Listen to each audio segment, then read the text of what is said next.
शुभ मध्याह्न प्रिय बच्चों।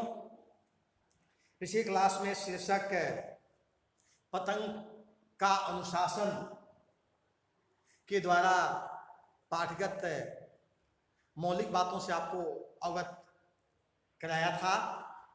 आज पुनः पाठ को नियमित करते हुए पाठ के जो मूल्य भाव हैं उससे आपको अवगत कराया जाएगा। पृष्ठ संख्या 85 के अंतर्गत जो अवतरण है उसके संदर्भ की चर्चा हम लोग करेंगे। पतंग उड़ाने में सिद्धहस्त व्यक्ति यदि जीवन को भी उसी अंदाज में ले तो वह भी जीवन की राह पर बढ़ता जाएगा। बस थोड़ा सा संभलने की बात है। जीवन की डोर यदि थोड़ी कमजोर हुई तो जीवन ही जोखिम में पड़ जाता है। इसलिए पतंग उड़ाने वाले हमेशा खराब मार्ग को अलग कर देते हैं जिसका उपयोग कन्ना बांधने में किया जाता है। उसे धागे से पेश नहीं लगाया जा सकता। ठीक उसी तरह जीवन में भी उसी पर विश्वास किया जा सकता है जो सबल हो, जिस पर जीवन के अनुभवों का माजा लगा हो। वही व्यक्ति हमारे काम आ सकता है। सबसे पहली बात यह है कि अनुशासन का महत्व पूरे जीवन में स्वाभाविक रूप से अपने साथ होना चाहिए। ऐसा नहीं है कि जीवन के कुछ कालखंडों में हमारे लिए वह अपरिहार्य है तो कुछ जीवन खंड में हमारे लिए उसका कोई औचित्य नहीं। स्वाभाविक है यदि उस अनुशासित जीवन जीने की कला, प्रवीणता और कुशलता हमारे साथ है तो जिस प्रकार से पतंग सबसे ऊंचे पौधान पर उड़ता है, हमारा जीवन भी उसी प्रकार से ऊंचाई के सबसे उत्कृष्ट शिखर पर होगा। स्वाभाविक है। इस बात का ध्यान हमें संभल करके रखना चाहिए। यदि ऐसा हम नहीं करते तो कभी कभी हमारी मुसीबतें बढ़ती हैं।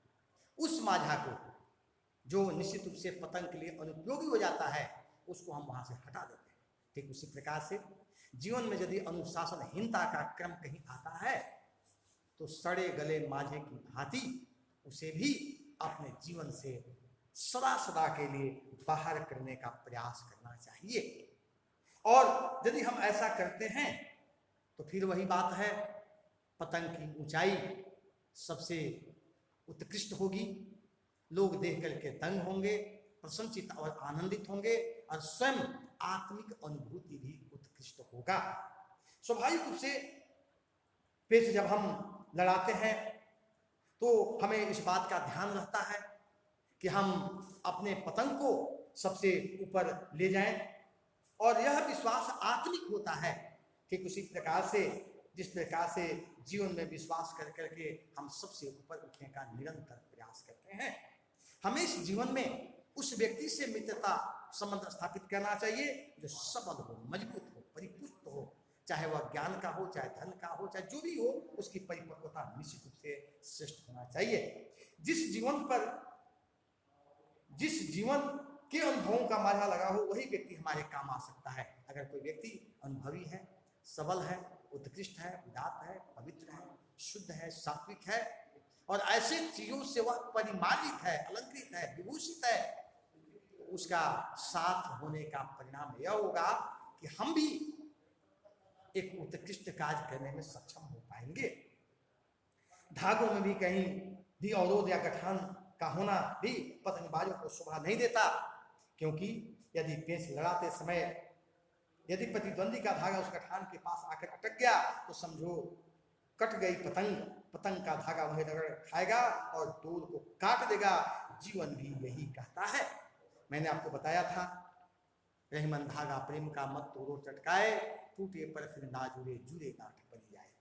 स्वाभाविक रूप से जीवन में उसी प्रकार के धागे का महत्व है जिस प्रकार से रहीम के इन दोहों में धागे का महत्व और संबंध है।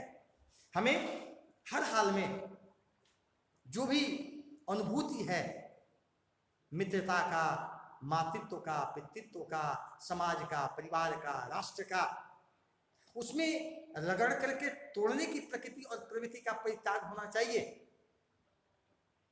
अगर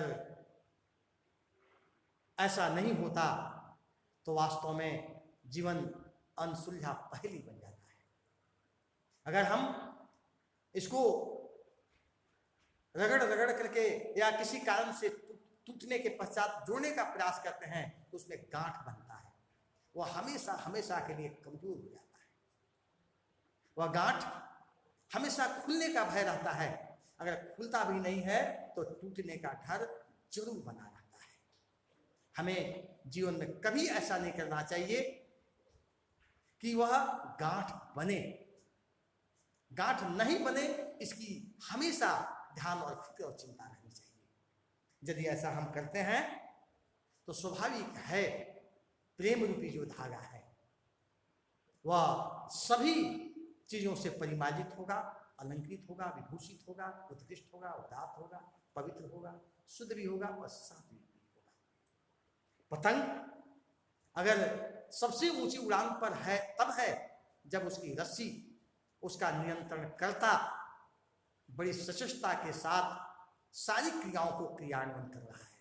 यदि वह ऐसा नहीं करता है तो पतंग कहीं टूट गया और दोबारा जोड़ करके यदि हम उड़ाने का प्रयास करते हैं तो स्वाभाविक है उस गांठ पर रगड़ पड़ने के पश्चात, कमजोर होने के पश्चात खुलने का और टूटने का भय बना हुआ रहेगा। और जब खुल और टूट जाएगा तो पतंग का अस्तित्व क्या होगा आप समझ सकते हो। वह सीधे धरातल पर आएगा, उसका अस्तित्व ही समाप्त हो जाएगा।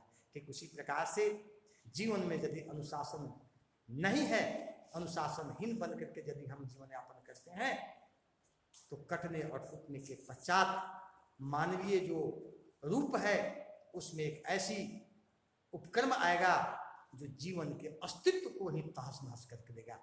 फिर ऐसे जीवन जीने का औचित्य क्या हो सकता है। इसलिए हमें इस बात का ध्यान रखना चाहिए कि जिस प्रकार से उस माझा काना और उस व्यक्ति के कारण अगर सबसे ऊंची ऊंचाई पर पतंग उड़ता है और सुखानुभूति देता है, उसी प्रकार से यदि जीवन में हम अनुशासन के महत्व को समझकर अनुशासित जीवन जिएंगे तो हमारी भी सम्मान, आदर्श, उपयोगिता, महत्व, उद्देश्य बढ़ जाता है और लोगों के द्वारा